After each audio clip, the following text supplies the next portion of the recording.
Wel, y ffaith amdani wedi bod yna gysylltiad uniongyrchol rhwng sefyllfa Cymru a sefyllfa'r Alban.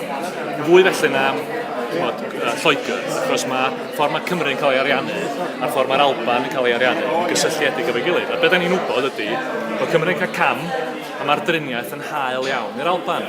A hyd at ddechrau'r ymgyrch yma, mi oedd y pleidiau unoliaethol i gyd yn gytun mewn y gwyddor fod Cymru'n cael cam, fod hynna ddim yn deg, a fod rhaid i hynny'n newid. Wan, doedden nhw ddim ar frys gwyll i wneud yn mynd yn ei gylcho, ond mi oedd y bwriad yna i ddiwygio Barnett. Erbyn hyn, mwyn ceisio cadw'r Alban yn yr undeb, maen nhw'n deud na, gawn ni barhau'r drefn yma. Felly, yr Alban gewch chi barhau i gael y driniaeth ffafriol iawn yma, a Cymru, wel, da ni'n poeni dim amdana chi. Felly, os oes yna bleidlais na mewn chydig wythnosa, ffaith amdani ydy bod hyn yn negyddol o safbwynt rhagolygon economaidd cymdeithasol Cymru. A mae fel petai y pleidiau unoliaethol yn poeni dim am hynny. Ac yn wir, mae gwleidyddion y pleidiau unoliaethol yng Nghymru fel petai nhw ddim yn gallu neu ddim yn fodlon ceisio dylanwadu ar eu pleidiau hynny. Ac os oes yna bleidlais i yn yr Alban, mi fydd fformiol y Barnett yn diflannu. Rwan, a fydd Cymru'n cael gwell cynnig wedyn, pwy awyr. Does na neb yn gwybod i sicrwydd. Be da ni'n gwybod i sicrwydd ydy, os mae bleidlais na, mae fformiol Barnett yn aros. Mae'n anfanteisiol i Gymru.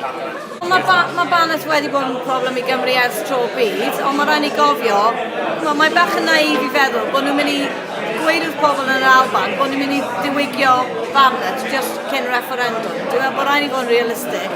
Bydd yna newid a bydd yna trafodaethau cyfansoddiadol yn dilyn bleidlais na a dwi'n gobeithio bydd hynny'n digwydd achos mae eisiau ail cydbwyso'r economi ym Mhrydain. Mae eisiau ni symud mwy yn wleidyddol ac yn economaidd o'r ffocws i wedi bod ar y de-ddwyrain ac i ymledu fe trwy'r Prydain i gyd. Hefyd cofiwch, ni'n am 40 o aelodau seneddol i San Steffan. Byddai llais nhw yn fach iawn mewn môr o 500 o bobl o Lloegr. Felly dwi yn meddwl, chi'n meddwl bod llais ni'n fach ar hyn o bryd, bod ni'n cael dylanwad bach ar y Barnett ar hyn o bryd, bydde fe lot llai, dwi'n meddwl, yn dyfodol. Felly mae angen yr Alban yn eich barn chi mwyn sicrhau bod y llais yna'n gryfach ar ôl y referendum. Mae eisiau ni cadw Prydain yn hyd, dwi'n meddwl bod sefyllfa ni yn y byd yn dibynol ar y ffaith bod ni'n bwydo off yn gilydd a bod ni'n dibynol ar yn gilydd. Diolch yn fawr.